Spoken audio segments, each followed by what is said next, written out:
Citing a humanitarian crisis, the Department of Homeland Security is asking U.S. Citizenship and Immigration Services employees to help relocate potentially thousands of Afghans to the United States. According to an internal message obtained by CBS News, employees were asked to volunteer to support President Biden's Operation Allies Refuge. It is an interagency effort to evacuate and resettle at-risk Afghans, including those who helped the U.S. during the war.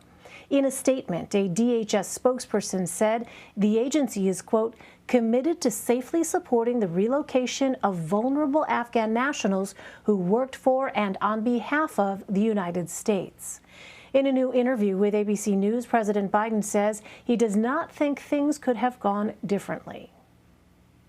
So you don't think this could have been handled, this actually could have been handled better in any way? No mistakes?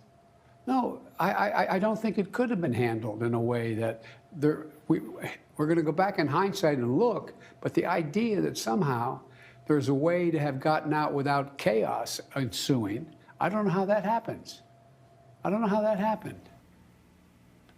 For more, let's bring in CBS News immigration reporter Camilo Montoya-Galvez. Camilo, thanks for joining us. So I wonder if this is unusual at all, this sort of call for volunteers by the Department of Homeland Security, and what specifically would these volunteers be doing? Sure, so I'll get to your second question initially, Elaine. The notice sent to U.S. Citizenship and Immigration Services employees at the Department of Homeland Security said that they will be responsible for on-site immigration processing and adjudication at military sites in the U.S. housing evacuated Afghans, including those applicants for special immigrant visas for those who helped the U.S. forces during the 20-year war in Afghanistan. These are employees that include refugee and asylum officers who are trained in domestic and international humanitarian law. They also include other immigration adjudicators like green card holders, so they are well-versed in these immigration applications. And to answer your first question, these federal employees were actually asked to volunteer for another initiative earlier this year to help process unaccompanied children crossing the U.S.-Mexico border when we saw reports of dangerous overcrowding inside Border Patrol facilities and children languishing in deplorable conditions at these ill-suited and overcrowded border sites. So this is not the first time that these federal volunteers have been asked to step up, to shift away from their routine duties and to help the U.S. government deal with unprecedented situations in times of a crisis. And this, I think, is another sign that the Biden administration recognizes the urgency and the political pressure really hanging over these efforts to evacuate Afghans who assisted U.S. forces during the 20-year war in Afghanistan, Elaine.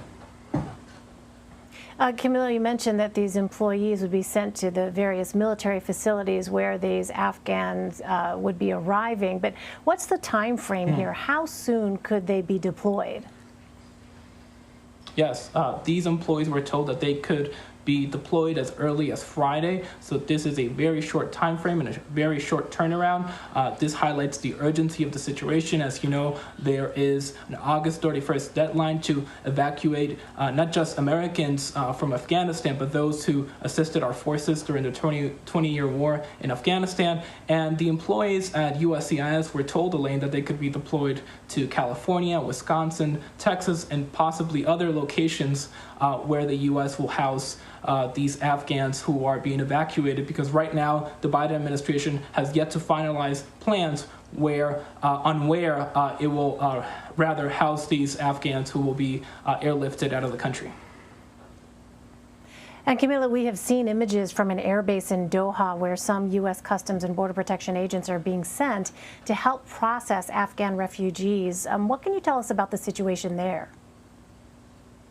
Sure. So some of the Afghans who are being evacuated to Qatar and to this air base in Doha are Afghan allies who have yet to undergo security screenings. The ones who have been resettled in the U.S. so far, the 2,000 or so that have been housed at the Fort Lee Army Base in Virginia, have already undergone their security screenings and are at the later stage of this 14-stage special immigrant visa process. So these who are still on the early side of the application process are being evacuated to the Doha air base. And as you can see by the photos that we may have, some of them are sleeping in cots, and it looks like there are overcrowded conditions. And this is a key dynamic, Elaine, because it is still unclear whether the U.S. government will be able to broker agreements with third countries like Qatar so they could host some of these Afghan allies while we conduct security screenings on them, because that is a very important part of this process. Not only do these applicants have to submit documentation that they assisted U.S. allies, but they also have to undergo medical checks, but also national security screening. So it is a burdensome process that could take up to years, and it's very important that we highlight that both the special immigrant visa and the refugee programs in the U.S. were never designed for timely and expeditious adjudications. And that is exactly what is needed right now. So that's why some lawmakers, Elaine, are urging the Biden administration to grant many of these Afghan allies humanitarian parole so they can enter the U.S. without a visa, and they can complete their visa application process here on U.S. soil where they believe they will be safe. Really daunting logistical, bureaucratic, and humanitarian challenges. Camilo Montoya-Galvez for us. Camilo, thank you very much.